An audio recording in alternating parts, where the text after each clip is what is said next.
ఏపీలో కానీ తెలంగాణలో కానీ కరెంటు బిల్ అనేది జూలై 1 నుంచి గూగుల్ పే నుంచి కానీ ఫోన్పే నుంచి కానీ అమెజాన్ పే నుంచి కానీ క్రెడిట్ నుంచి కానీ ఎటువంటి థర్డ్ పార్టీ యాప్స్ యూజ్ చేయకుండా డైరెక్ట్గా గవర్నమెంట్ వెబ్సైట్లోకి వెళ్ళి కట్టాలని అయితే అనౌన్స్మెంట్ అయితే చేస్తున్నారు. సో ఇప్పుడు మనము ఈ ఏపీఎస్ పీడీసీఎల్ డైరెక్ట్ వెబ్సైట్లోకి వెళ్ళి మనము మన కరెంట్ బిల్ అయితే ఏ విధంగా పే చేయాలి ఇప్పుడు మనం చూద్దాం. APSPDCL.in అని టైప్ చేయగానే ఫస్ట్ వచ్చే వెబ్సైట్ని ఓపెన్ చేయగానే మనకి పేజ్ అయితే ఈ విధంగా అయితే ఓపెన్ అవుతుంది. ఇక్కడ పైన పే బిల్ అని బ్లింక్ అవుతూ ఉంటుంది. సో దీన్ని ప్రెస్ చేయగానే బిల్ డెస్క్, ఏపీ ఆన్లైను, అదేవిధంగా QR కోడ్ అయితే కనపడుతుంది.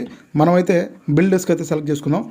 ఈ బిల్ డెస్క్ సెలెక్ట్ చేయగానే సో ఇక్కడ మన సర్వీస్ నెంబరు, ఈ క్యాప్చా కూడా ఎంటర్ చేసిన తర్వాత సబ్మిట్ చేసిన తర్వాత మన సర్వీస్ నెంబరు, మన అమౌంట్ ఎంత, డ్యూ డేట్ 16/7/24 లోపల మనమైతే అమౌంట్ పే చేయాలి. సో ఇక్కడ సబ్మిట్ ప్రెస్ చేయగానే మనకి ఇక్కడ credit card, debit card, internet banking, wallet or cash card, so QR, UPI, Google pay.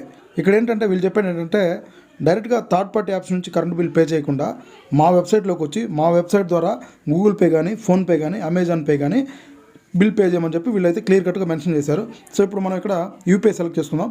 UPI select చేసుకోగానే మన ఫోన్లో ఉన్న యాప్ ఏదైతే మనం మనీ పే చేస్తుంటామో ఆ యాప్స్ క్రెడిట్ కానీ, ఫోన్పే కానీ, అమెజాన్ కానీ, పేటిఎం కానీ అయితే ఓపెన్ అవుతుంది. సో ఈ విధంగా జస్ట్ వన్స్ ప్రెస్ చేయగానే అమౌంట్ అయితే క్లియర్ కట్గా ఓపెన్ అవుతుంది.